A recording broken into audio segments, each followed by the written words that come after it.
DMK ஒரு தப்பு பண்ணிடுச்சு. அந்த தப்பை பண்ணினதுக்கு அப்புறம் அந்த தப்பை மறைக்கிறதுக்கு நீங்க என்ன பண்ண முடியும்? இன்னொரு தப்பு பண்ணுவீங்க, இன்னொரு தப்பு பண்ணுவீங்க, இன்னொரு தப்பு பண்ணுவீங்க. இப்படி தப்பு தப்பா பண்ணிக்கிட்டே இருக்கு டிஎம்கே. நீங்க எவிடன்ஸ் எரிச்சிட்டீங்க.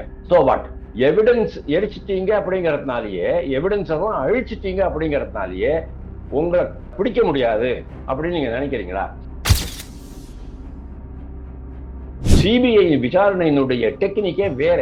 உங்களை காய வச்சு 17 மணி நேரம் 18 மணி நேரம் ஒரு ரூம்ல உட்காந்து வச்சு காய வச்சு உங்களை மூளை மழுந்து பண்ணிடுவாங்க. நீங்க வேற வழியே கிடையாது, உண்மையை ஒத்துக்கிட்டு தான் ஆகணும். அந்த மாதிரியான விசாரணை நடக்க போகுது. அதாவது எவிடன்சன்ஸை அழிக்கிறது ஒரு குற்றம், சாட்சியத்தை அழிப்பது ஒரு குற்றம். இதை நீங்க தெரிஞ்சுக்கங்க. அப்போ அதுக்கு மேல கூட வழக்கு வரலாம். இது யார் எரிச்சாங்க, அந்த எரிஞ்சு போன பென் டிரைவ் யார் எடுத்துட்டு போனாங்க, இந்த மாதிரி பல விஷயங்கள்லாம் வரும். அதனால டிஎம்கே திருப்பியும் தப்பு பண்ணுது, தன்னை தானே முடிச்சு போட்டுக்கிட்டு தவிக்குது. உண்மையிலேயே ஒரு மேலிடத்துல இருந்து வந்துட முடியாது, அதெல்லாம் அழிச்சு போடுங்களா, அதெல்லாம் எரிச்சிருங்க அப்படின்னு சொல்றோமா. உடனே இது கிளாஸ் 4 கூப்பிட்டு யாராவது எரிச்சிருங்கன்னு சொன்னோடனே அவர் என்ன பண்ணிட்டாரு, முன்னாலேயே போயிட்டு எரிச்சு விட்டாரு. அவருக்கு கொஞ்சமாவது அறிவு வேண்டாமா, பின்னால போயிட்டு எரிக்கணும், இதெல்லாம் ரொம்ப பெரிய சமாச்சாரம் அப்படின்னுட்டு மீண்டும் அவங்க பதட்டத்துல இருக்கிறாங்க. டிஎம்கே கவர்மெண்ட்டும் சரி, திமுக கட்சி அப்படிங்கிற அந்த ஒரு அரசியல் அமைப்பும் சரி, பயங்கரமான பதட்டத்துல இருக்காங்க. தப்பு பண்ணிட்டோம், கரூர்ல தப்பு நடந்துருச்சு, எப்படியாச்சும் இதனுடைய கரை நம்ம மேல படக்கூடாது அப்படின்னு அவங்க பாக்குறாங்க. ஆனா கையெல்லாம் ரத்தக்கரை, அது போக மாட்டேங்குது. கழுவினாலும் எவ்வளவு கழுவினாலும் போக மாட்டேங்குது. காவேரி தண்ணியில கழுவினாலும், அமராவதி தண்ணியில கழுவினாலும் அந்த கரை போகாது. 2026 தேர்தல் வரைக்கும் அந்த கரை இருக்கும்.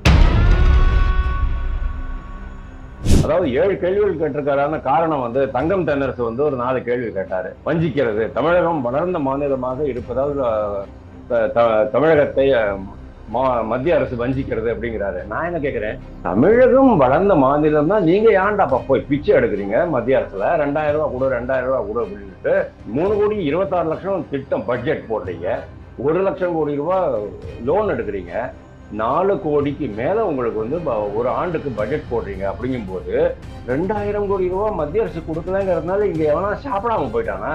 தமிழனுக்கு சோறு கிடைக்கலையா? என்ன நான்சென்ஸ். எல்லாத்தையுமே பொய் சொல்லி பாக்ஸ்கான் அப்படின்னு 15,000 கோடி ரூபாய் வருது அப்படின்னாங்க, 14,000 வேலை வாய்ப்புகள் கிடைக்கும் அப்படின்னாங்க. கம்பெனிக்காரன் என்ன சொன்னா, நாங்க அந்த மாதிரி சொல்லவே இல்லை அப்படின்னு தான். தமிழகம் தலை குனிய விடமாட்டோம் அப்படின்னு முதல்வர் சொல்றாரு இல்லையா? ஆனா ஒவ்வொரு நாளும் ஒவ்வொரு நடவடிக்கையிலும் தமிழகம் தலை குனிந்து நிற்கிறது அப்படிங்கிறது தான் உண்மை.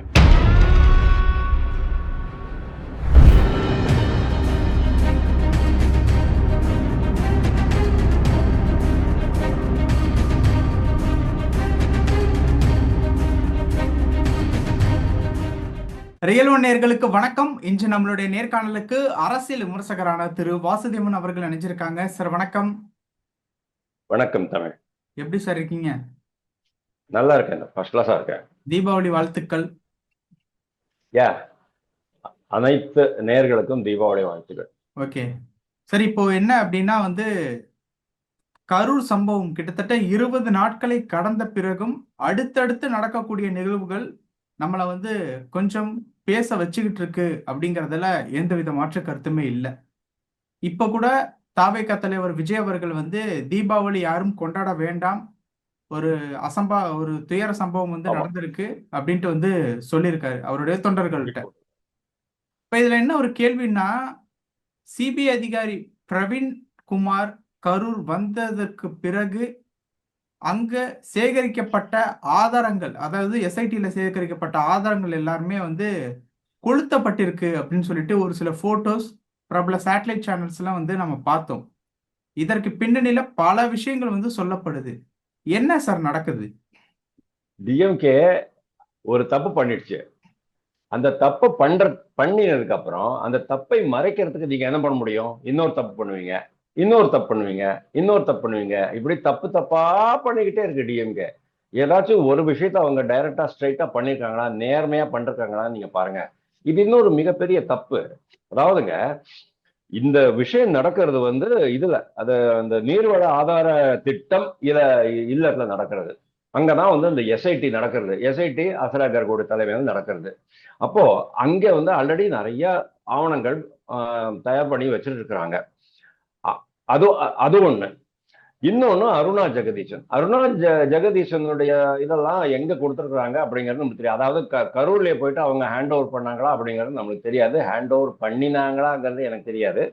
அது தேவையில்லை நம்மளுக்கு. ஓகே, இப்போ இவங்க என்ன பண்றாங்க அப்படின்னா, சுற்றுலாத்துறையினுடைய கட்டிடத்துல இவங்க தங்குறாங்க. தங்கின போது இவங்க எல்லாம் வர்றாங்க. இந்த திருமால அந்த ஏடிஎஸ்பி வராரு, வந்துட்டு ஒரு 1300 பேஜஸ் இருக்கிற அந்த ஆணவங்கள்லாம் கொண்டு கொடுக்குறாரு அவரு. அதாவது அவங்க என்ன இது வரைக்கும் பண்ணியிருக்காங்களோ அப்படின்னுட்டு அதை கொண்டு போய் கொடுத்து, அதே சமயத்துல என்ன ஆகுறது, இந்த நீர்வள ஆதார திட்டத்தினுடைய அந்த இல்லம் இருக்கு இல்லையா, அந்த இல்லத்துல அந்த எஸ்ஐடியினுடைய அமைப்பு இருக்கு இல்லையா, அந்த அமைப்பை அவங்க வந்து கலைக்கிறாங்க. கலைச்சிட்டு அங்கேருந்து எல்லாத்தையும் டிஸ்மேண்டில் பண்ணி எடுத்துட்டு போயிடுறாங்க. எதெல்லாம் நம்ம அந்த ஆபீஸ்ல வைக்கிறோமோ அதெல்லாம் வச்சுட்டு பாக்கி எல்லாத்தையும் அப்புறப்படுத்துறாங்க. அப்புறப்படுத்தும் போது கூட என்ன ஆகும் அப்படின்னா, எந்த ஒரு அரசு அதிகாரிக்கும் எந்த ஒரு பொருளையும் அழிக்கிறதுக்கு ரைட்டு கிடையாது. எரிக்கிறதுக்கோ இல்ல கீழ்ச்சி போடுறதுக்கோ இது கிடையாது, அதிகாரம் கிடையாது. அதுவும் வாசல்லையே. அதுவும் யாராவது முட்டாள்தனமா அப்படி பண்ணுவாங்களா? பொன்முடி கூட நீங்க பாருங்க. பொன்முடி வீட்டுல ஈடி வந்த போது பொன்முடி வீட்டுக்கு பின்னாடிதான் கார்டன் பகுதியில தான் வந்து எரிஞ்சு போனது, கிழிஞ்சு போன சில டாக்குமெண்ட்ஸ் எல்லாம் கிடைச்சது. ஆனா இவங்க வந்து முன்னாடியே எரிச்சிடுறாங்க.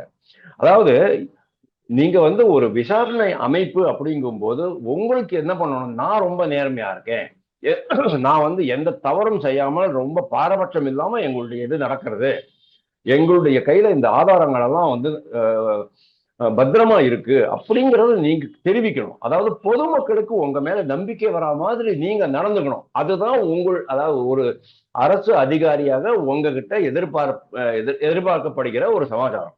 ஆனா இந்த மாதிரி நீங்க போட்டு எரிச்சிட்டீங்கன்னு சொன்னா கண்டவனும் பேசுவானா இல்லையா? கண்டவனும் இதை பத்தி பேசுவானா இல்லையா? உண்மையிலேயே ஆதாரங்கள் இருந்துச்சு போட்டிருக்கு, அதான் எரிச்சிட்டாங்க. அப்படித்தானே சார்? சார் பாமரன் அப்படிதானே சார் பேசுவான். ஊடகங்களே பேசும்போது பாமரன் அப்படிதானே சார் பேசுவான். சோ அங்கதான் நம்மளுக்கு டவுட் வருது. ஏன் அந்த டவுட் வருது சொல்லுங்க தமிழ்?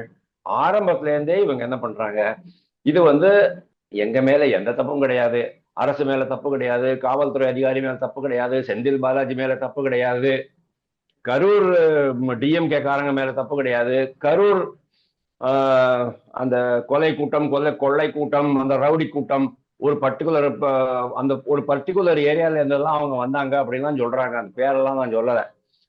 அவங்க மேல தப்பு கிடையாது, இவங்க மேல தப்பு கிடையாது, யாரு மேலேயுமே தப்பு கிடையாது. எனக்கு திடீர்னு அருண்குமார் ஞாபகம் வருது. ஞானசேகரன் பாலியல் குற்றச்சாட்டுல எவ்வளவு சார் அப்படின்னு கேட்டதுக்கு அவர் உடனே அருண்குமார் சொல்றாரு, இல்ல ஒரு ஆள் தான் அப்படிங்கிறாரு. என்னையா அர்த்தம் இருக்கு? அதே மாதிரி தானே இங்க பண்ணாங்க. யாருமே இல்ல, எங்கள் மேல யாருக்குமே குற்றம் கிடையாது, தப்பு கிடையாது அப்படின்ட்டு பண்ணிட்டாங்க இல்லையா? அதுக்கப்புறம் தொடர்ச்சியா முதல்வரும் சரி, மற்ற துணை முதல்வரும் சரி, மற்ற அல்லக்கைகள், அதாவது டிஎம்கேனுடைய மற்ற பேச்சாளர்கள் எல்லாருமே, தோழமை கட்சிகள் உட்பட எல்லாருமே விஜய் மேலதான் தப்பு, எங்க மேல தப்பு இல்லை அப்படிங்கிற மாதிரி நாங்க பேசும்போது எங்களுக்கு டவுட் வருமா வராதா? அது போட்டோம். ஆல்ரெடி சிபிஐ வந்தாச்சு, கோர்ட் உத்தரவு இருக்கு, கோர்ட் மூலமா அந்த ரஸ்தோகியினுடைய குழு இருக்கு, கண்காணிப்பு குழு, அதெல்லாம் நடந்துட்டு இருக்கும் போது சட்டசபையில இதை பத்தி பேசுறதுக்கு என்ன அவசியம் இருக்குன்னு நான் கேக்குறேன். அப்படின்னா என்ன அர்த்தம்? உங்களை நீங்களே காப்பாத்திக்கிறதுக்காக கஷ்டப்படுறீங்க, தப்புக்கு மேல தப்பு பண்றீங்க, அதுல ஒரு லிங்க் இதுவா இருக்குமோ, இந்த மாதிரி உங்களுடைய ஆணவங்கள் எல்லாம் எரிச்சது. அதாவது உண்மையிலேயே ஏதாவது ஆணவங்கள் எரிக்கப்பட்டிருக்கா அப்படிங்கிறது நம்மளுக்கு தெரியாது. ஆனா சந்தேகம் வருமா வராதா? சந்தேகத்திற்குரிய எந்த ஒரு விஷயத்தையும் நீங்க பண்ணும்போது ஆட்டோமேட்டிக்கலி கேள்விகள் வருமா வராதா? அவ்வளவுதான் நம்ம கேட்கறது. ஓகே, நீங்க எவிடன்ஸ் எரிச்சிட்டீங்க, சோ வாட்? எவிடன்ஸ் எரிச்சிட்டீங்க அப்படிங்கிறதுனாலயே, எவிடன்ஸ் எல்லாம் அழிச்சிட்டீங்க அப்படிங்கிறதுனாலயே உங்களை பிடிக்க முடியாது அப்படின்னு நீங்க நினைக்கிறீங்களா? நீங்க தான் குற்றவாளி அப்படின்னு சொல்ற, அதாவது எவிடன்ஸ் எல்லாம் அழிச்சதுக்கு அப்புறமா என்ன மாதிரியான இன்வெஸ்டிகேஷன் நடக்கும், விசாரணை நடக்கும் அப்படிங்கிறதுக்கு பெரிய ப்ரொசீஜரே இருக்கு தமிழ். எப்படி தெரியுமா? அது ஒரு காம்பினேஷன். அதாவது 1 2 3 விஷயம் இல்லை, எல்லாத்தையும் சேர்த்து கலவையா கொண்டு வருவானுங்க. எவிடன்ஸ் இருக்குன்னு சொன்னா அந்த எவிடன்ஸ் இருக்குது, உங்களுடைய நோக்கம் அவனை கொலை பண்றதா நோக்கம் அப்படின்னு ரெண்டையும் லிங்க் பண்ணி கொடுத்துருவாங்க. ஆனா அது இல்லாத போது என்ன ஆகும்? சர்க்கம்ஸ்டான்ஷியல் எவிடன்ஸ் வரும். அப்புறமா உங்களுடைய போலீஸ் லாக் ஷீட் வரும். காவல்துறையில லாக் ஷீட் இருக்கா இல்லையா? முதல்வர் சொல்றாரு 617 பேரு, டிஜிபி சொல்றாரு 500 பேரு, ஒரு அமைச்சர் மாசு சொல்றாரு 5 டேபிள் இருந்தது போஸ்ட்மார்ட்டம் பண்றதுக்கு, இன்னொரு அமைச்சர் சொல்றாரு 8 டேபிள் இருந்தது அப்படிங்கிறாரு. 8 டேபிள் இருந்தாலும் கூட அவ்வளவு அவசரமா எப்படி நீங்க பண்ணினீங்க அப்படிங்கிறது தான் கேள்வி. ஏன் ராத்திரி பண்ணினீங்கிறது கேள்வி. ஏன் 4 மணிக்கு எரிச்சிங்க, அதிகாலை 4 மணிக்கு எரிச்சிட்டீங்க? இதெல்லாம் பெரிய கேள்வியா வரும். சர்க்கம்ஸ்டான்ஷியல் எவிடன்ஸ் அப்படின்னு ஒண்ணு உண்டு. அதாவது கொலை நடந்த வீடு கேமரால தமிழனுடைய முகம் பதிவாகுது, நீங்க அந்த பக்கம் போயிருக்கிறீங்க. அப்போ சந்தேகம் வருமா வராத? தமிழ் நீ ஏன் அங்க போனேன்னு நான் கேட்பேனா இல்லையா? அதுதான் சர்க்கம்ஸ்டான்ஷியல் எவிடன்ஸ். அதுக்கப்புறம் உங்களுக்கு அந்த நோக்கம் இருக்கா இல்லையா, உங்களுடைய பின்புலம் என்ன, ஆன்டி அதாவது அதுக்கு முன்னாலேயும் அதுக்கு பின்னாலேயும் ப்ராஸ்பெக்ட் ரெட்ராஸ்பெக்ட் ரெண்டையுமே நாங்க பார்ப்போம். இந்த மாதிரி பல்வேறு விஷயங்கள் இருக்கு. இது எல்லாத்தையும் சேர்த்து ஒட்டு பிளஸ் ஃபாரன்சிக் எவிடன்சஸ் சொன்னா இது நம்மளுடைய முடியோ இல்லைன்னா நம்மளுடைய வேற ஏதாவது ஒரு ஐட்டமோ அங்க கிடக்கும், அதையும் வச்சு கூட நம்ம பண்ண முடியும். இது மாதிரி பல்வேறு விஷயங்கள் இருக்கு. விட்னஸஸை கூப்பிடுவாங்க. விட்னஸஸ் வந்து லெஃப்ட் ரைட்டா கேள்வி கேட்டு என்ன நடந்தது, எப்படி நீங்க ஃபீல் பண்ணீங்க, அவங்களுடைய உள்ளுக்குள்ள இருக்கிற பயம் என்ன, எல்லாத்தையும் போலீஸ் வெளியில எடுக்கும். சிபிஐ விசாரணையினுடைய டெக்னிக்கே வேற. உங்களை வந்து காய வச்சு 17 மணி நேரம் 18 மணி நேரம் ஒரு ரூம்ல உட்காந்து வச்சு காய வச்சு உங்களை வந்து மூளை மழுந்து பண்ணிடுவாங்க. நீங்க வேற வழியே கிடையாது, உண்மையை ஒத்துக்கிட்டு தான் ஆகணும். அந்த மாதிரியான விசாரணை நடக்க போகுது. இது உண்மையிலேயே அந்த பென் டிரைவு வேஸ்ட் பென் டிரைவா எனக்கு தெரியாது. அந்த சுடப்பட்ட காகிதங்கள் எல்லாம் உண்மையிலேயே இந்த வழக்குக்கு சம்பந்தம் உள்ளதா இல்லாததா அது எனக்கு தெரியாது. அதை கூட இவங்க என்ன பண்ணுவாங்க, இப்போ யாரை சுட்டது அப்படிங்கிற கேள்வி வரும். அதாவது எவிடன்சன்ஸை அழிக்கிறது ஒரு குற்றம், சாட்சியத்தை அழிப்பது ஒரு குற்றம், இதை நீங்க தெரிஞ்சுக்கங்க. அப்போ அதுக்கு மேல கூட வழக்கு வரலாம். இது யார் எரிச்சாங்க, அந்த எரிஞ்சு போன பென் டிரைவ் யார் எடுத்துட்டு போனாங்க, இந்த மாதிரி பல விஷயங்கள்லாம் வரும். அதனால டிஎம்கே திருப்பியும் தப்பு பண்ணுது, தன்னை தானே முடிச்சு போட்டுக்கிட்டு தவிக்குது அப்படின்னு நான் சொல்றேன். சார், அதை எரிச்சது யாரு அப்படிங்கிற ஒரு கேள்வி இருக்குல்ல, அதை எரிச்சது யாரு, எதுக்காக எரிக்க சொன்னாங்க அப்படிங்கிற ஒரு காரணம் ஒண்ணு தேவைப்படுது இல்ல? அது பாருங்க, நீங்க ரொம்ப சிபிஐ மாதிரி நீங்களே விசாரிக்க ஆரம்பிச்சிட்டீங்கப்பா. நீங்களே சிபிஐ மாதிரி விசாரிக்க ஆரம்பிச்சிட்டீங்க. இல்ல, ஒரு கேள்விதான். இதெல்லாம் உங்களுக்கு தேவையா? அதாவது கண்டிப்பா எவனோ ஒருதான் சொல்றோமா, அது அந்த சம்பந்தப்பட்ட எஸ்ஐடி சம்பந்தப்பட்ட அதிகாரிகளா, அந்த அசரா கர்கா அல்லது வேற யாராவதா, அல்லது மேலிடத்துல இருந்து டிஎம்கேல இருந்து யாராவதா, போலீஸ்ல இருந்து யாராவதா, என்னோட தெரியாது. யாரும் அதாவது இந்த டிஎம்கே காரவங்க கூட சேர்க்கிறீங்க சார்? ஆமா சார், ஏன் சேர்க்கக்கூடாது சார்? ஏன் சேர்க்கக்கூடாது? எனக்கு சந்தேகம் வந்துன்னு சொன்னா யார் மேல சந்தேகம் வருதோ அந்த சந்தேகப்பட்ட பேரவையினுடைய பேரை சொல்றதுக்கு எனக்கு என்ன கஷ்டம் இருக்கு? அரசே சொல்லியிருக்கலாம் இல்லையா? ஏன் அருண்குமார் வந்து சொல்லலையா? அருண்குமார் ஞானசேகரன் வழக்குல சொல்லலையா? அது மாதிரி இது யாராவது இருக்கும். உண்மையிலேயே ஒரு மேலிடத்துல இருந்து வந்துட முடியாது, அதெல்லாம் அழிச்சு போடுங்கடா, அதெல்லாம் எரிச்சிருங்க அப்படின்னு சொல்றோமா, உடனே இது கிளாஸ் 4 கூப்பிட்டு யாராவது எரிச்சிருங்கன்னு சொன்னோடனே அவர் என்ன பண்ணிட்டாரு, முன்னாலேயே போயிட்டு எரிச்சு விட்டாரு. அவருக்கு கொஞ்சமாவது அறிவு வேண்டாமா, பின்னால போயிட்டு எரிக்கணும், இதெல்லாம் ரொம்ப பெரிய சமாச்சாரம் அப்படின்னுட்டு.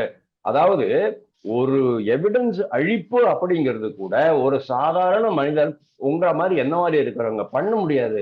டாப் லெவல்ல இருக்கிறவங்க சொல்லித்தான் அதை பண்ண முடியும். நீங்க கேட்ட கேள்வி கரெக்டுங்க. நீங்க வந்து சிபிஐ மாதிரி இந்த இன்வெஸ்டிகேட் பண்றதுக்கு முயற்சி பண்றீங்க, நான் பாராட்டுறேன் அதை. ஆனா உண்மையிலேயே டாப் லெவல்ல யாருடைய தூண்டுதலினாலோ ஆலோசனையினாலோ தான் இதை பண்ணிருப்பாங்க அப்படின்னு நான் நினைக்கிறேன். ஏன்னா ஒரு வேலை ஒரு ஒரு ஒரு கவுண்டர் ஆர்குமெண்ட் நான் போடுறேன். ஒரு வேலை அதெல்லாம் வந்து வேஸ்ட் பேப்பர்னு வச்சுக்கோங்க.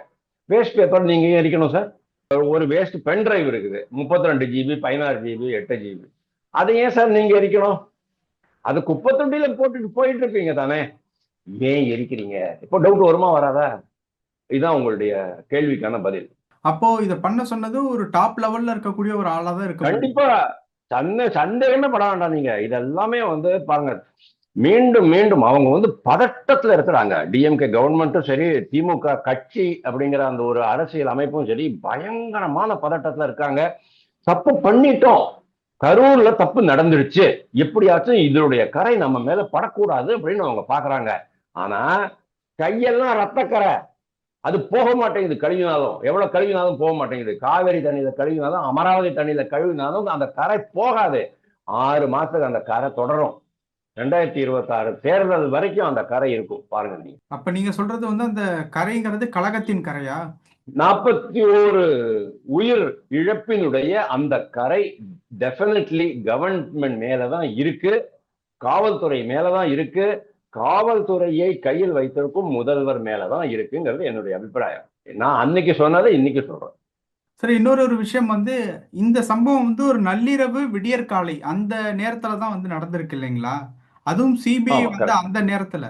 ஆமா, ஏன் ஆமா. அந்த நேரத்துல இது நடக்கணும்? திருப்பி நீங்க ஒரு இது போட்டு விட்டுட்டீங்க. அதாவது இது எப்படி கோக்கிறது அப்படிங்கிறது உங்களுக்கு நல்லா தெரியும்னு நினைக்கிறேன். நீங்க ஒரு நல்ல சிபிஐ ஆபீசரா இருக்க முடியும். நீங்க ட்ரை பண்ணுங்க. ராத்திரி எல்லாமே ராத்திரி தான் பண்ணுவாங்க அவங்க. அவசர அவசரமா அவங்க வர்றாங்கன்னு தெரிஞ்ச உடனே இந்த அலுவலகத்தையே காலி பண்ணி என்னென்னலாம் கொடுக்கணுமோ அந்த பேப்பர்ஸ் எல்லாம் செட் பண்ணி அது மட்டும் கொடுத்துருக்குறாங்க. பேப்பர்ஸ் கூடவே இன்னும் பல பொருட்கள் எல்லாம் கூட இருக்கும். கிழிஞ்ச செருப்பு, உடஞ்சி போன வாட்டர் பாட்டிலு, அது என்னது, பால் பாட்டில், குழந்தையோட பால் பாட்டில், ரப்பர் இருக்கிற பாட்டில், இதெல்லாம் கூட அவங்களுக்கு கொடுத்துருப்பாங்க. ஓகே. அதுக்கப்புறமா என்ன இருக்கோ அதை அவசர அவசரமா எரிக்கிறதுக்கு என்ன காரணம் அப்படிங்கிறதும் ஒரு கேள்வி வரும். நீங்க கேட்ட கேள்வி திருப்பியும் ரொம்ப சரியான கேள்விதான். ஏன் ராத்திரி ராத்திரி எரிக்கணும்? ஃபர்ஸ்ட் ஆஃப் ஆல் எரிக்கிறது அவசியம் இல்லை. உங்களுக்கு வந்து அதுல எவிடன்ஸ் இல்லைன்னு சொன்னா அதை அழிக்கிறது கிடையாது. எவிடன்ஸ் இருக்கும், எவிடன்ஸ் இருக்கு, நான் மாட்டிக்குவேன் அப்படின்னு தெரியும் போதுதான் நாம அழிப்போம். கல்கட்டால ஆர்ஜி கர் மருத்துவமனையில இந்த பாலியல் குற்றத்துல அவங்க என்ன பண்ணாங்க, அந்த என்டையர் ரூமை செவரெல்லாம் கொதறி, செவரெல்லாம் சுரண்டி பெயிண்ட் அடிச்சிட்டாங்க. கீழே டைல்ஸ் எல்லாம் சேஞ்ச் பண்ணிட்டாங்க. ஆதாரமே கிடைக்காது. அதாவது அந்த குற்றம் நடந்த இடத்தை மொத்தமா கிளீன் பண்ணிட்டீங்கன்னு சொன்னா ஆதாரம் இல்லாம போயிடும். அதனாலதான் அங்க நிறைய பேர் வந்து விடுவிக்கப்பட்டாங்க. அதாவது கரெக்டா பின் பாயிண்ட் பண்ண முடியல யாரெல்லாம் இதுல இருக்கிறாங்க அப்படின்னு. ஒரே ஒரு ஆளு தான், அந்த கோஷ் அப்படிங்கிறவர் தான் மாட்டினாரு, பாக்கி யாருமே மாட்டல. ஆனா இங்க அப்படி கிடையாது. இங்க வந்து அது ஒரு கேஸ், அது வந்து கற்பழிப்பு கேஸுங்கிறதுனால அது வேற மேட்டர். இது வந்து பொதுக்கூட்டத்துல நடைபெற்ற ரகளை கொலை, அதாவது தள்ளுமுள்ள ஏற்பட்ட கொலை. கொலை நம்ம சொல்லக்கூடாது, உயிரிழப்பு அப்படின்னு சொல்லணும். ஏன்னா கொலைங்கிறத வந்து அவங்க டிசைட் பண்ணுவாங்க, கொலையா உயிரிழப்பா. இது வந்து தற்காலிகமாக, அதாவது தற்செயலாக நடந்ததா அல்லது திட்டமிட்டு செய்யப்பட்ட சதியா அப்படிங்கிறதெல்லாம் அவங்க சொல்லுவாங்க. ஏன்னா நம்ம வந்து ஆணையம் மாதிரி பேசிக்கிட்டு இருக்க கூடாது. முதல்வர் பேசுவாரு, ஆணையம் என்னமோ அவரே ஆணையம் அமைச்சு அவருக்கே எல்லாம் தெரிஞ்ச மாதிரி சட்டசபையில பேசுறதே தப்பு. நேற்று முதல்வர் பேசினது ரொம்ப ரொம்ப தப்பு.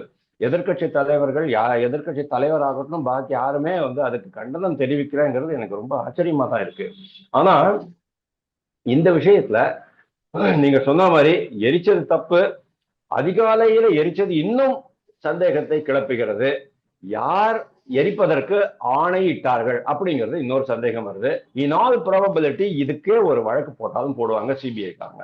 சார், அடுத்த ஒரு விஷயம் வந்து ஒரு 7 கேள்விகள் எழுப்பியிருந்தாங்க இல்லைங்களா? முதல்வர் ஆமா.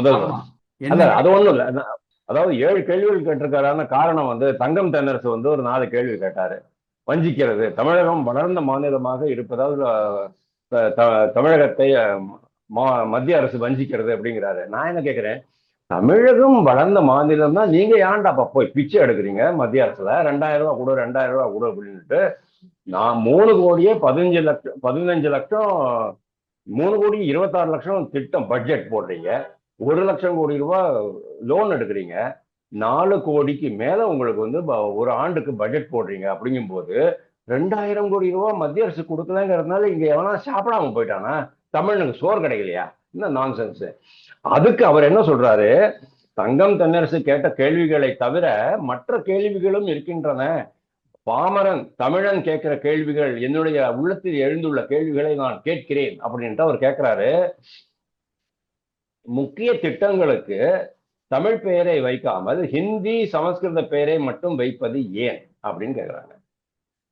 அதாவது மத்திய அரசுடைய திட்டம் மத்திய அது பொதுவாக அங்க என்ன மொழி இருக்கோ அந்த மொழி பேரை தான் வைப்பாங்க. ஒண்ணு இங்கிலீஷ்ல வைப்பாங்க, ஹிந்தியில வைப்பாங்க. ஏன்னா தமிழ்நாட்டை தவிர பாக்கி எல்லா மாநிலங்கள்லயும் ஹிந்தி கரெக்டா புரியும் அப்படிங்கிறதுனால, தமிழ்நாடு புரியல அப்படிங்கிற ஒரே ஒரு காரணத்தினால நம்ம வந்து தமிழ்லயே பேர் புரட்சி தலைவர் எம்ஜிஆர் அப்படின்லாம் அங்க இதுக்கு பேர் வச்சிருக்காங்க. இங்க சென்னை சென்ட்ரல் ஸ்டேஷனுக்கு அது பேர் யாரு வச்சது சார்? சென்ட்ரல் கவர்மெண்ட் வச்சாங்களா இல்லையா? அதே மாதிரி தானே. ஆனா இவங்க என்ன பண்ணுவாங்க, எல்லாத்துக்கும் கலைஞர் பேர் வைப்பாங்க, கருணாநிதியின் பேரை வைப்பாங்க, முத்தமிழ் காவல கலைஞர்னு பேர் வைப்பாங்க. அதாவது கருணாநிதிக்கே ஒரு 7-8 அடைமொழிகளை போட்டு வச்சுக்கிட்டு இருப்பாங்க. அதைத்தான் வந்து இன்னைக்கு கோர்ட்டு, உயர் நீதிமன்றம் தடை பண்ணிச்சு. தெருப்பெயர்கள், குளம், ஏரி, நதிகள், பொது கட்டடங்கள், பொது இடங்கள், பூங்காக்கள், இதுக்கெல்லாம் வந்து பேரெல்லாம் மாற்றக்கூடாது அப்படின்னு சொன்ன காரணமே அதுதான். இது ஒரு விஷயம். எதிர்க்கட்சிகள் ஆளும் மாநிலங்களில் கவர்னரை வச்சு ஏன் குழப்பம் பண்றீங்க அப்படின்னு ஒரு கேள்வி கேட்கிறார். முக்கியமான கேள்வி. எதிர்க்கட்சி ஆளும் மாநிலங்கள்ல குழப்பம் எங்க இருக்குன்னு நீங்க கேக்குறீங்க. அதாவது ஆளுநரை வச்சு எப்படி குழப்பம் ஏற்படுத்த முடியும்? ஆளுநரை வச்சு குழப்பம் ஏற்படுத்துறது டிஎம்கே தான். டிஎம்கே தான் வந்து இதுல சுப்ரீம் கோர்ட்ல 4-5 முறை ஆர்.என். ரவிக்கு எதிராக வழக்கு போட்டது. ஒரு வழக்குல கூட இவங்களுக்கு வந்து உச்ச நீதிமன்றமாகட்டும், உயர் நீதிமன்றமாகட்டும் எந்த விதமான ரிலீஃபும் கிடைக்கல. ரிலீஃப் அதாவது ஃபேவரபிள், சாதகமான தீர்வு கிடைக்கல அவங்களுக்கு. நேற்றுக்கு கூட அவங்க என்ன சொல்றாங்க பாருங்க, ஜனாதிபதிக்கு நாங்கள் ஆணையிட முடியாது அப்படின்னு சொல்றாங்க. அதாவது விளையாட்டுத்துறை, விளையாட்டு பல்கலைக்கழகம் மற்றும் இன்னொரு பல்கலைக்கழகம் ரெண்டுக்கும் சேர்த்து நீங்க வந்து ஜனாதிபதிக்கு நீங்கள் ஆணையிடுங்கள் அப்படின்ட்டு இவங்க வந்து, ஏங்க ஒரு உச்ச நீதிமன்றம் ஜனாதிபதிக்கு ஆணையிட முடியுமாங்க? அந்த ஆணையிட்டதுக்கு தான் பிரச்சனையா போச்சு அவங்களுக்கு. 6 மாசம் முன்னால பரடிவாலாவும் இன்னொருத்தர் 2 பேரும் நீங்க வந்து ஒரு மசோதா, சட்ட மசோதா வந்துச்சு சொன்னா அதை வந்து 30 நாள்ல ரிப்ளை பண்ணணும், 40 நாள்ல ரிப்ளை பண்ணணும்னு சொன்னாங்கல்ல. அதுக்கு ஜனாதிபதி 14 கேள்விகளை கேட்டிருக்கிறாங்க. 14 கேள்விகளுக்கு இன்னைக்கு வரைக்கும் உச்ச நீதிமன்றத்தினால பதில் சொல்ல முடியல. மெல்லவும் முடியல, முழுங்கவும் முடியல. அந்த மாதிரியான ஒரு கண்டிஷன்ல அவங்க உட்கார்ந்துட்டு இருக்கிறாங்க. அதனாலதான் அவங்க ரொம்ப கிளியரா சொல்றாங்க, ஜனாதிபதிக்கு ஆணையிடுவதற்கு எனக்கு அதிகாரம் இல்லை அப்படின்றாங்க. இது மாதிரி அவங்க 7 இரும்பின் தொன்மையை பத்தி கேட்டிருக்கிறாங்க. இரும்பின் தொன்மையை நீங்க வந்து இன்டர்நேஷனல் ஸ்டாண்டர்ட்ல நீங்க டாக்குமெண்ட் பண்ணணும்.